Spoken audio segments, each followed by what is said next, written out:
Chers téléspectateurs, bienvenue dans cette émission, votre émission que vous connaissez déjà tant fort. Alors, comme d'habitude, sur ce plateau, je ne suis pas seule. C'est pour une deuxième fois que je le reçois sur mon plateau. Il s'appelle Monsieur Banatchek Ngizani. Il est écrivain, philosophe. Avec lui, nous allons parler de la lecture. C'est quoi la lecture, l'importance, des avantages de la lecture. Monsieur Banatchek, bonsoir. Bonsoir. Vous allez bien? Oh, je suis très bien, je suis très heureux. Le plaisir est pour moi de vous recevoir une fois de plus sur mon plateau. Ok, je me présente même. Je m'appelle Banatchek Ngizani, comme on a déjà le nom par le journaliste. Je suis un écrivain depuis longue date. Et maintenant, ma mission après, c'est juste passer d'une école à une autre pour présenter mes œuvres littéraires. Parce qu'on a fait certains constats néfastes. D'accord, merci beaucoup. Est-ce que la lecture peut y avoir une signification très importante pour que nos téléspectateurs qui nous suivent puissent mieux comprendre? Oui, la lecture, c'est vraiment une des très belles découvertes qui est venue après l'écriture. Il faut que l'homme puisse se communiquer. Ils se communiquent les uns aux autres. Okay. S'il n'y a pas la lecture, on ne sait pas même déchiffrer certaines choses de la société, certaines choses de la nature. Alors, la lecture est juste à côté de lettres, des écrits, et ça permet aux apprenants à mieux lire, surtout dans un programme qui est de niveau maternel. Ok. Et c'est quoi son importance? L'importance de la lecture, c'est au niveau de la transmission des savoirs d'une génération à une autre. Donc, ceux qui sont cachés, avec la lecture, on a la facilité de les transmettre pour que les autres aussi apprennent ces savoirs-là. Puisque nous parlons de la lecture, est-elle parmi les droits fondamentaux des enfants? Si oui, justifiez votre réponse. Ok. Un enfant qui n'étudie pas, un enfant qui ne sait pas lire, pour moi est comparable à un être qui n'a pas de moyens de communication avec les autres. C'est ce qui fait que le souci du monde, des autorités, c'est amener les enfants à aller à l'école, amener les enfants à apprendre à lire. Alors, une fois les enfants ont commencé à lire, et là on a remarqué comme c'est déjà un truc fondamental. C'est entrer dans l'éducation des bases des enfants. La raison pour laquelle on a récupéré la lecture comme un droit fondamental des enfants. Tout enfant mérite, a droit à la lecture. Un droit à la lecture, mais apparemment c'est quelque chose qui est négligé vraiment dans notre pays, je le remarque. Qu'est-ce qui est à la base de cette destruction?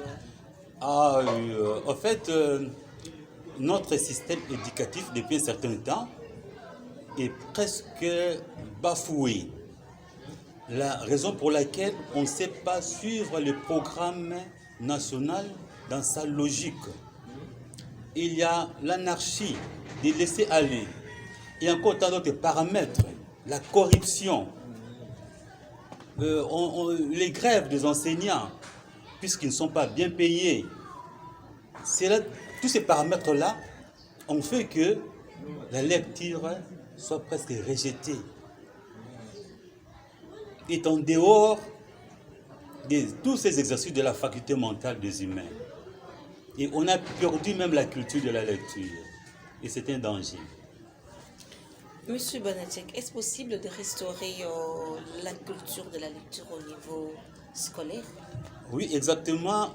Si nous avons pensé à faire une rencontre avec les enseignants, c'est juste pour réfléchir sur ces points importants, comment restaurer la culture de la lecture en milieu scolaire. Donc nous avons une fois écouté les points de vue des enseignants et nous avons dit que nous sommes obligés à les faire. Et même nous avons cherché les voies et moyens pour arriver à restaurer cette culture de la lecture. Est-ce que dans nos écoles, les professeurs ont cette culture dans leur tête? Est-ce que la faute, on peut la donner aux professeurs mais on part à la maison? Bon, je pense que, surtout nous parlons de la culture de la lecture, Ouais. tout le monde est responsable. Et j'ai bien dit que la lecture permet la transmission des savoirs d'une génération à une autre. Donc on sait qu'il y a les âges et des niveaux aussi de l'intelligence. Donc pour dire que c'est comme un allant qui vient d'en haut et ça descend jusqu'en bas. Donc nous sommes tous des responsables de cette situation de la lecture. Si ça ne marche pas, si ça marche, et le parent, et les élèves, quand je parle même un professeur, je suis parent, un parent, certains sont des professeurs, des enseignants. Donc, ils sont obligés à assumer cette responsabilité d'aider les enfants et aider tout le monde à la lecture. Mais fort malheureusement, nous constatons que nous-mêmes aussi, certains adultes, certains professeurs, et aussi n'ont pas le goût de la lecture. Tout ça, c'est dû à quoi alors? Bon, comme j'avais dit que la culture, il s'agit de plusieurs paramètres. Si vous ne payez pas un enseignant, il est fatigué. Si le papa se bat pour le problème du ventre, quand il va se donner à ce qui est de l'intelligence de l'enfant, il y a beaucoup de paramètres. Et puis si le pays n'est pas bien dirigé, il n'a pas de bons responsables, il y a des gens qui volent l'argent destiné pour aider les professeurs, l'argent de la caisse de l'État. Comment est-ce qu'on va aider ce système éducatif dans notre pays? C'est impossible. Impossible, mais moi je pense que hormis ce que vous venez d'évoquer, vous ne trouvez pas que la faute revient aussi au professeur parce que vous savez, comparer les études de récemment et les années passées de nos parents, il y a vraiment une très grande différence, je peux dire une très grande différence parce que vous aussi les professeurs, vous êtes basés vraiment surtout sur l'argent. Quand il n'y a pas de l'argent, il n'y a pas cours. Un ventre enflammé, non point d'oreille. On les dit. Est-ce une raison de détruire l'avenir de l'enfant? C'est vrai, je continue. Mais ce ne sont pas les oreilles qui lisent, c'est les yeux, avec le cerveau. Donc le problème c'est quoi? Surtout pour les cas de notre pays, surtout pour les cas de notre pays, la corruption est entrée pour tout déranger. Là, il faut bien réfléchir pourquoi nous sommes arrivés à ce niveau de la corruption. Mais vous, en tant que professeur, vous êtes mieux placé pour répondre. C'est toute une chaîne. L'enseignant est le premier. Il est victime par celui qui est d'abord en face des élèves. C'est pourquoi on le condamne. Mais derrière lui, il y a tant d'autres personnes. Lui, il fait son travail. À la fin du mois, il faut un salaire. Mais s'il ne reçoit pas ce salaire-là, je ne dis pas, lui, mais avec sa conscience, il doit maintenant se laisser corrompre. Non. Mais je montre seulement parce que nous avons le souci d'arranger la situation. Faire une rétention à cette mauvaise habitude-là. Donc, ça veut dire qu'il y a toute une chaîne. L'enseignant est là, et les parents aussi sont là, et les autorités aussi, ils sont dans... même on peut aussi les toucher. Parce que c'est eux qui organisent le programme national, c'est eux qui ont le moyen, vraiment les moyens pour payer les enseignants comme il faut. Et si on ne le fait pas, tout marche aussi très mal. Alors que faire pour intensifier ce travail de la lecture? À qui? Que faire pour intensifier ce travail de la lecture? Comme je dis, il faut un travail de synergie. Tout le monde doit mettre ses mains dans la pâte. C'est vrai que l'enseignant est le numéro 1. Il doit accepter de supporter certaines choses de crise, accepter certaines souffrances, parce que si il y a une divagation au problème du mental des enfants, et lui aussi, il sera perdant. Parce que l'enfant n'est que l'image de son enseignant. Donc, l'enseignant doit faire un effort de se donner, avoir certaines retenues, sinon ça ne va pas aller. Donc, en deuxième position, moi je vois maintenant mon exemple en tant qu'écrivain. Je me suis donné. J'écris des livres et je sais que j'écris pour des lecteurs. S'il n'y a pas de lecteurs, à quoi sert bon je continue à écrire? C'est pourquoi je me donne la peine d'aller dans les écoles, exposer mes livres pour les enfants et d'autres personnes aussi reprennent le goût de la lecture. Alors nous en entendons trop plus aux professeurs. Un pas en avant, parlons peu aux parents qui sont à la maison, peut-être qui nous suivent. Alors, est-ce que aussi les parents à la maison font leur droit de faire instruire les enfants? Parce que la plupart des parents, envoyer l'enfant à l'école, c'est oui quelque chose qui est des bons. Et quand l'enfant revient à l'école, qu'est-ce qu'un parent fait chez soi? Bon, oui, là, c'est vraiment aussi un problème anthropologique, sociologique, parce qu'il ne faut pas voir ça seulement sous une seule dimension. Il se peut que les parents, n'ont pas bénéficié de cette éducation-là, n'ont pas étudié, parce que leurs parents n'ont rien fait pour eux. Alors, c'est que moi je dis qu'il faut aider la jeunesse. Papa, même si on est mécanicien, on est menuisier, on n'a pas étudié, il faut voir l'enfant sous cet angle de modernité. Parce qu'aujourd'hui, celui qui ne sait pas lire, il ne va pas se retrouver dans la société. Normalement. Il aura beaucoup de difficultés. Donc les parents à la maison, ils doivent se contrôler, même si pas la matière, mais faire respecter l'enfant le programme d'un temps. À tel temps, il faut lire. Au lieu que l'enfant reste jour et nuit devant l'écran, la télévision pour voir n'importe quoi, il doit lui dire regardez les matières, regardez les cahiers. Donc les parents doivent rappeler à leurs enfants ce travail de la lecture. Comme vous venez de l'évoquer ici, les parents doivent rappeler, mais si un parent qui n'a pas lui-même étudié, par exemple, que faire dans ces cas-là? Oui, c'est ce que j'ai dit. S'il n'a pas étudié, Oui. mais il veut se faire rappeler. Parce qu'on ne transmet qu'à son enfant ce qu'on a appris, ce qu'on a. Justement, il peut aussi chercher celui qui est du domaine, un professeur, un enseignant, pour la répétition à la maison. Donc, chercher un peu de moyens, avoir quelqu'un qui peut encadrer les enfants. Donc, même moi, je suis à la maison, je suis un professeur, je suis enseignant. Je connais bien la philosophie, mais je ne connais pas la mathématique. Donc, j'ai des professeurs de mathématiques qui aident mes enfants, qui accompagnent mes enfants pour apprendre bien la mathématique. Un parent peut aussi le faire. Donc, on doit pas être égoïste. Donc, il faut mettre l'argent en jeu. Vouloir ou pas, il faut mettre l'argent en jeu pour aider cet enfant-là. Et s'il n'y en a pas? S'il n'y en a pas, on ne peut pas rester les bras croisés. On est obligé de dire que l'éducation, la lecture, c'est un droit. Et c'est parmi les droits fondamentaux. Donc, vouloir ou pas, l'enfant doit étudier. Je rappelle pour vous que j'ai reçu M. Mbinzani Banachak, qui est écrivain, philosophe.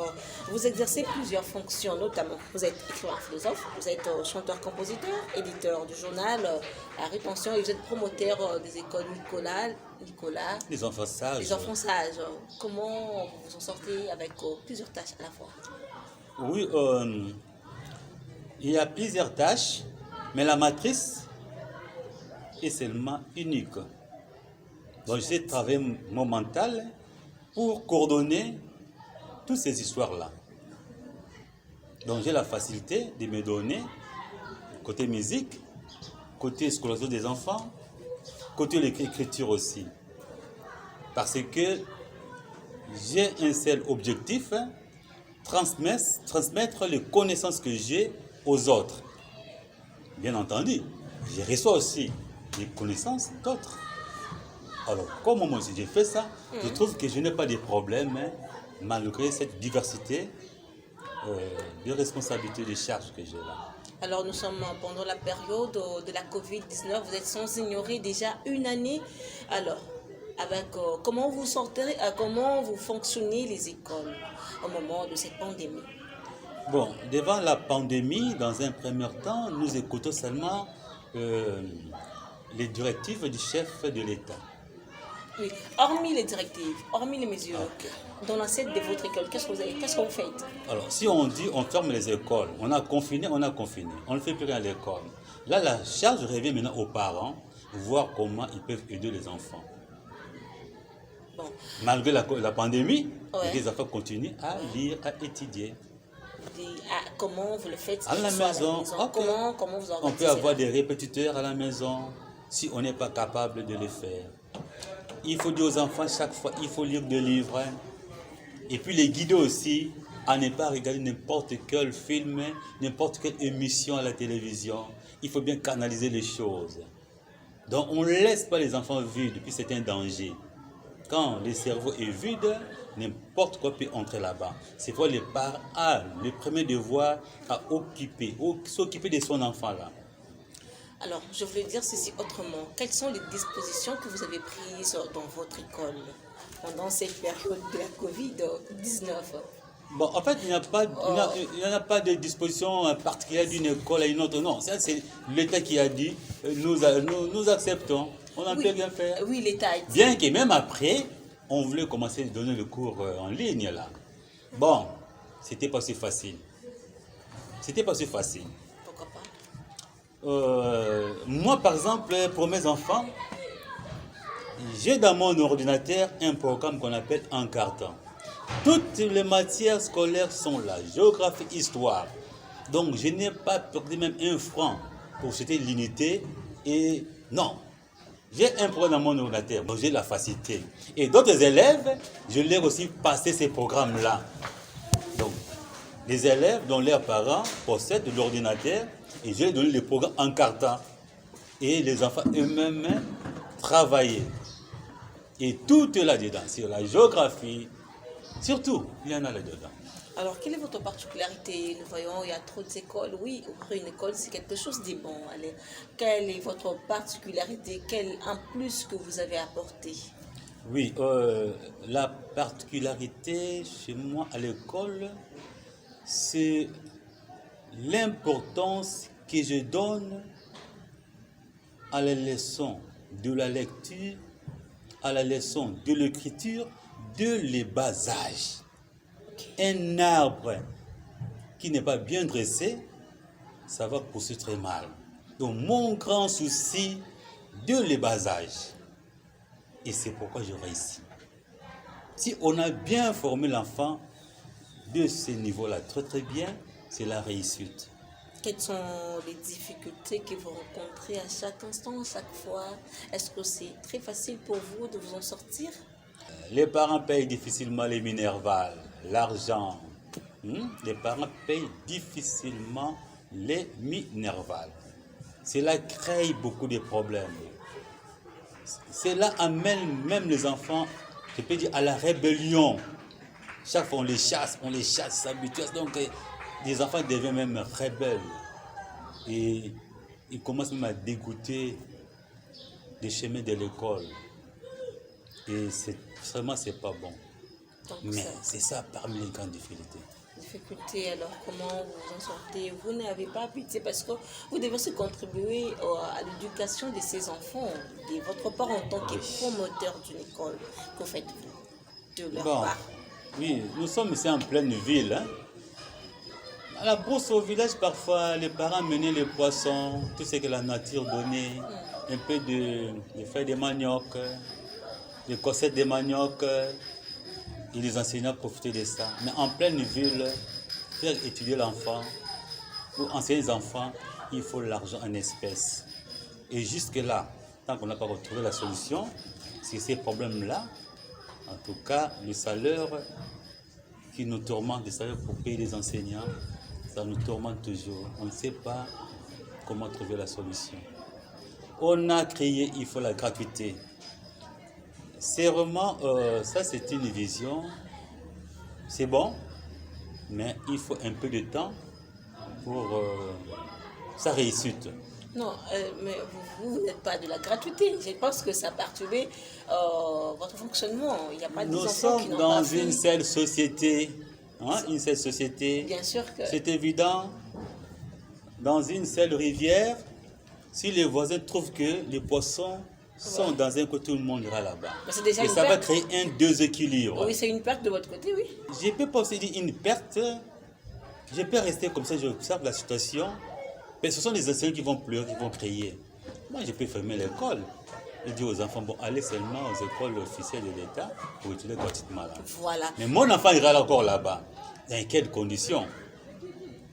Donc, vous comprenez que je fais un pas en arrière. Donc, c'est dû à cela aussi que la notion de la lecture n'est pas vraiment initiée dans la tête de nos enfants. Bon, ok, justement, c'est un moment éphémère, ça va passer. Il est seulement question que tous nos pieds soient vraiment sur les pédales, on va aller. Celui qui a vu une chose il faut les féliciter. Maintenant, il faut que nous entrons dans cet élan, voir comment coordonner et que ça marche. Ça n'a pas été un bâton magique, la gratuité. C'est vrai, nous allons souffrir. Nous allons souffrir, nous allons comprendre. Mais avec le temps, ça va aller. Il y a beaucoup de choses qu'on est en train de mettre à la place. Concernant notre pays, il y a beaucoup de cas de vol. Un seul individu qui vole l'argent qui peut aider plus de 10 millions d'enfants du pays à étudier gratuitement. Vous comprenez un peu ça? Quand vous parlez d'un... Une seule personne. Et quelle est cette personne? Je dis une seule personne. Moi, je suis personne, peut-être c'est moi, peut-être c'est vous. Une seule personne qui accepte la corruption pour détruire l'enseignement qui peut aider toute une société, toute une école. Bon, puisque vous parlez d'une seule personne, comment jugez-vous le savoir-faire du ministère de l'EPST? Particulièrement, je parle du ministre Willy Bakonga. Bon, lui, moi je ne sais pas juger, je vois le mal, mais je ne vois pas la personne. Okay. Si je vois la personne, je ne saurais pas sortir mes pensées et trouver des solutions. Je vois le mal. Parce que le mal là, partout, même aux États-Unis, au Japon, partout il y en a. Donc je ne vois pas les individus, je vois seulement le mal qui gangrène notre société. Et on va chercher à trouver des solutions. Merci beaucoup. Je rappelle que j'ai reçu M. Nzani Banatek, qui est écrivain, philosophe. Aujourd'hui, vous avez fait une conférence de presse par rapport à la culture de la lecture de nos enfants. Qu'est-ce que nous pouvons retenir de cette conférence? Ce qui est important de cette conférence, la CELP, qui est la collection littérature populaire africaine, pratiquement travaille seule. Et alors que nous sillonnons dans toutes les écoles, déjà, nous avons touché 9 écoles où nous avons déjà vendu plus de 4000 bandes dessinées. Ce qui montre même que nos enfants lisent, puisqu'ils ont eu le goût. Alors, nous avons trouvé que travailler, ça ne va pas aller. Comme on dit, union fait la force. On a fait appel aux professeurs de français. Ils sont venus et nous avons bien voulu décortiquer ces problèmes de la lecture. Chacun a donné son point de vue, a fait des critiques et nous avons trouvé quand même des résolutions. C'est pourquoi nous sommes dit, il faut déjà que nous-mêmes, les responsables, les professeurs, nous commençons à écrire des livres pour donner un exemple à nos lecteurs, aux élèves. Et ils vont nous suivre. Il y a un qui a même dit que nous pensons les enfants, mais nous-mêmes les adultes, nous ne lisons pas. Il faut que nous commençons à lire. Comme ça, on va avancer. En bref, que veut dire votre exposé? L'exposé, comme j'ai dit déjà, le souci de réunir les professeurs, il y a un point que j'ai ajouté pour éclaircir notre mission, notre travail. J'ai souligné un mot, la rétention. J'ai expliqué ce qu'est la rétention. On est dans les habitudes. Il y a aussi des mauvaises habitudes. Nous avons dit qu'il faut mettre fin à ça. Il faut une prise de conscience. Dire qu'on ne peut pas continuer avec ces mauvaises habitudes. Donc voir des enfants qui n'aiment plus lire, et nous-mêmes aussi, nous sommes dus, il faut faire de la rétention. Et là, nous avons dit que notre pensée cadre avec la vision du chef de l'État. D'ailleurs, j'ai donné un exemple un peu, bon, pas banal. À l'époque, on voulait que les portes des prisons soient ouvertes. Okay. Apparemment, on avait perdu la clé. Mais quand le président Fils est arrivé, on ne sait pas où il a retrouvé cette clé-là, et nous voyons les portes des prisons sont ouvertes. Il y a des entrées et des sorties. Alors, pour dire qu'à un moment donné, dans la société, il faut dire que pouf, on met fin, on change un peu l'ordre des choses. Et c'est ce qui se passe dans notre pays. Croyez-vous que M. Banatek, vous seriez à mesure, et vous êtes à mesure plutôt, de changer cette culture? Je veux te dire que pour réussir une mission, Oui. les doigts d'une main n'ont pas la même grandeur, mais par union fait la force, ils vont soulever un poids. Il faut que chacun de nous, avec ses compétences, ses capacités, se donne pour réussir cette mission. Raison pour laquelle vous avez trouvé que ce n'est pas par moyen de conférence de presse que vous serez à rehausser. C'était un moyen pour être ensemble avec les autres. Écoutez, même pour nos chefs, j'ai toujours dit ça. Mobutu avait dit, le président fondateur ne peut rien seul, mais avec l'appui de son il fera tout. Et Mosée, à son tour, a dit, la prise en charge, cette guerre sera longue et populaire. C'est ça, non? Ouais. Et Kabila, quand il est arrivé, le jeune Kabila, il a dit quoi? Mes mains sont là pour accueillir tout le monde. Et Félix, on écrit tout le monde. Peuple d'abord. Donc on ne peut rien réussir seul. Il faut toujours ensemble. C'est ça même la raison d'être de l'union sacrée. Ok. Et donc, vous avez bien jugé que c'est au moyen des conférences de presse. C'est pour moi aussi. Donc, J'ai fait appel aux autres. C'est quelque chose qui reste instantanément ou bien c'est juste... Oui, compte tenu de certaines résolutions, je crois que ce sera un truc sera en permanence. Puisqu'il y aura des concours que nous allons donner aux enfants, nous aurons des réunions pour faire le suivi et nous allons continuer à ce sens-là. En tout cas, plusieurs fois, nous allons nous rencontrer. Nous tendons vers la fin. Alors, quels conseils pouvez-vous donner aux parents par rapport à la culture de la lecture aux enfants? Je donne d'abord un conseil pour les parents. Aidez vos enfants à la lecture. Soyez toujours auprès d'eux. Ne les laissez pas seuls. Vous les conseillez, vous les accompagnez. Un autre élément que je vais souligner est très important. Les Congolais, nous avons une certaine mentalité de faire des obstacles à tout beau projet.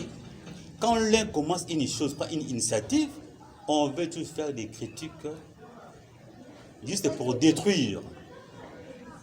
Et en plus de cela, surtout dans le domaine de l'écriture aujourd'hui, j'ai tout dit que la littérature est comparable à une forêt. Chacun amène son arbre pour ravitailler cette forêt-là. Si un écrivain amène un arbre, il ne faut pas tourner le regard vers cet arbre pour détruire ça. Non. Toi aussi, à ton tour, il faut amener un arbre.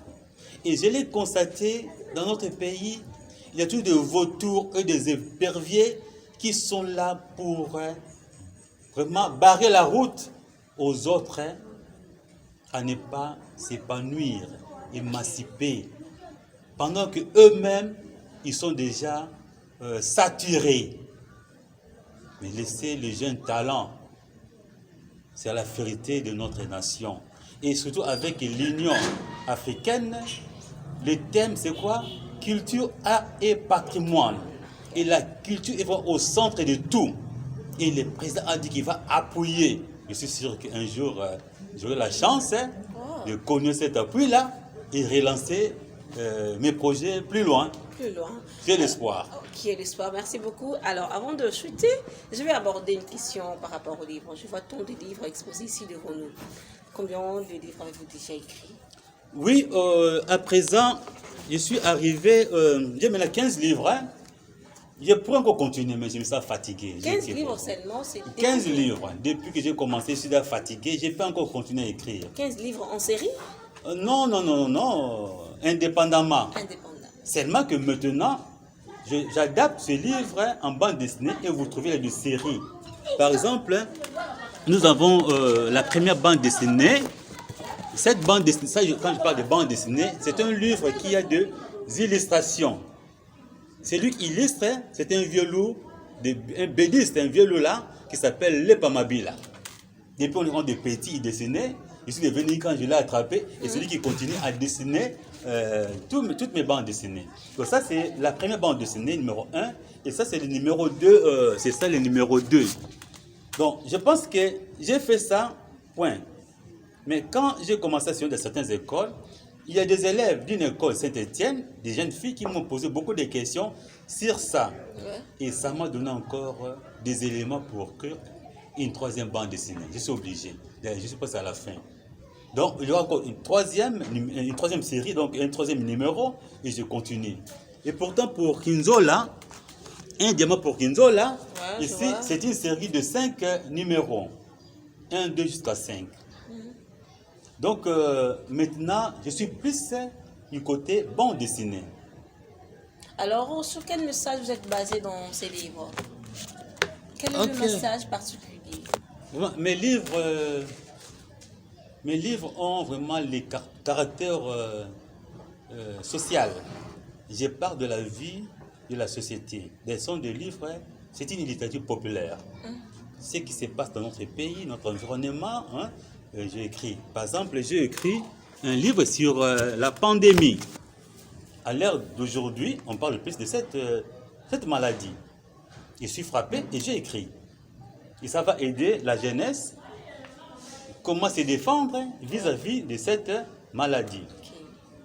Donc je touche ce qui est vraiment au centre, donc au centre de la vie sociale. J'écris encore un autre livre sur, voilà, on appelle ça matiti, comment on appelle ça, ramassage des ordures.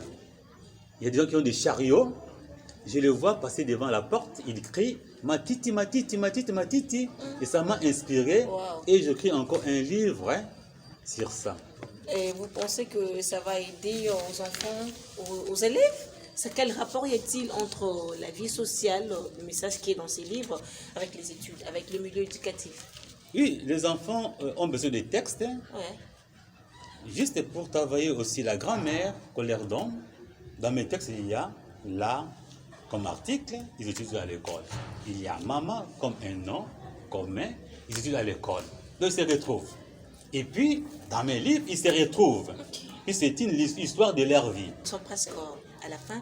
Alors, qu'est-ce que vous pouvez dire aux enseignants qui nous suivent? Parce que d'un côté, la faute revient, je pense, aux parents et aux enseignants. Qu'est-ce que vous pouvez dire aux enseignants qui nous suivent pour l'instant? Oui. Il y a une chose, j'avais dit lors de la conférence, les enseignants ont leur droit de réclamer leur salaire, revendiquer les salaires. On les voit, ils vont crier, que les habits, tout ceci, c'est là. Mais au fond, je dis que ça diminue aussi. Ça diminue. C'est votre droit. Ouais. Mais quand vous le faites, ça diminue aussi. Notre honneur d'enseignant, tel que les gens à la cité nous considèrent. Et on vous voit aujourd'hui, vous enlevez la chemise, vous criez. Ça nous diminue. Et vous vous placez devant les gens, peut-être vous êtes plus intelligents qu'eux. Puisque les chefs en politique, c'est cela, mais les moins intelligents. Et vous, maintenant, vous vous soumettez. C'est pour dire qu'il faut encore réfléchir. On fait des grèves, mais il faut encore réfléchir. Notre honneur d'enseignant, c'est très important. Très important, un petit mot de la fin par rapport à tout ce que nous avons dit, parce que nous sommes pratiquement à la fin de notre émission. Oui, ça, je dois le dire en tant qu'écrivain. Depuis un certain temps, je suis en train de forcer la porte de la présidence pour qu'il m'écoute, pour qu'il arrive à découvrir mes livres. J'ai fait beaucoup de correspondances. Je le sens que le parfum de la selpa, de Banachak en tant qu'écrivain, est là-dedans. Il faut que j'entre là-bas. Et je le dis, j'ai la matière. Dans le cadre de l'Union africaine, si on me facilite des voyages, d'aller même au Sénégal, partout dans le monde, sans un papier, sans un stylo, seulement avec ma tête et ma bouche, je vais épater les gens. Je vais épater les gens en tant qu'écrivain. Je vais épater. Et surtout que j'ai un courant particulier qui est la rétention. Ouais. Et le monde aujourd'hui a besoin de ces courants, la rétention. Puisque le monde a pris une certaine vitesse, il faut à tout moment s'arrêter, réfléchir, voir comment on peut continuer la course. Merci beaucoup, Monsieur Banachek Ngizani. Merci d'avoir répondu à mon invitation une fois de plus. Merci. Je pense que ce n'est pas du tout la dernière fois. À chaque fois, nous serons sur ce plateau. Un grand merci. Le plaisir est pour moi de vous recevoir. Alors, nous sommes pratiquement à la fin de cette émission. Un grand merci à toute l'équipe technique qui m'a soutenu derrière la caméra. Je vois Daniel Ngandou avec celui que j'appelle Guillaume Mayamba, qui est mon réalisateur de cette émission. Retrouvez-nous chaque mardi à 20h et suivez la rediffusion de cette émission chaque vendredi à 14h20. Au revoir. Prochainement.